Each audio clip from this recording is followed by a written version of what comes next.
Hi అండి. అందరికీ నమస్కారం. 'బ్రహ్మముడి' సీరియల్ ఈరోజు ప్రోమోలో ఏం జరగబోతుందో చూద్దాం. రాజు అయితే కోర్టులో సమావేశపరుస్తారు. అన్ని వాదోపవాదాలు విన్న తర్వాత జడ్జి గారు అయితే తీర్పు ఇస్తూ ఉంటాడు రాజుకైతే.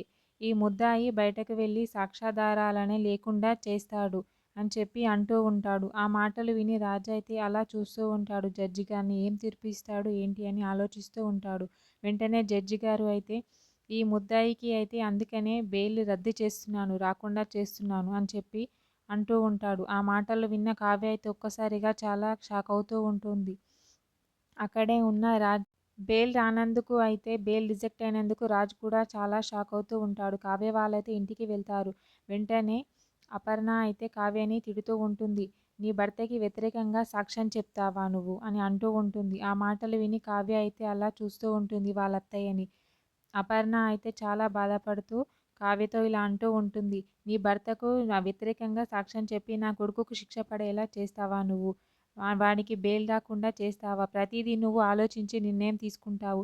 కానీ నువ్విలా చేస్తావని అనుకోలేదు. చాలా తప్పు చేశావు నువ్వు అని చెప్పి అపర్ణ తిడుతూ ఉంటుంది కావ్యనైతే.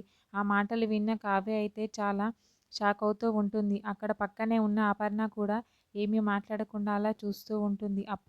వాళ్ళ తాతయ్య, నానమ్మలు అయితే రాజు వాళ్ళ తాతయ్య, నానమ్మలు కూడా అలా చూస్తూ ఉంటారు. ఏమీ మాట్లాడరు. అపర్ణ అంటున్న మాటలకైతే ఏం చెప్పాలో అర్థం కాక వాళ్ళు అయితే బాధగా అలా చూస్తూ ఉండిపోతారు కావ్యని. కావ్య అయితే చాలా బాధపడుతూ ఉంటుంది వాళ్ళ అత్తయ్య మాటలకి. ఓకే. థ్యాంక్ యూ అండి. నా ఛానల్ని సబ్స్క్రైబ్ అండ్ లైక్ చేయండి.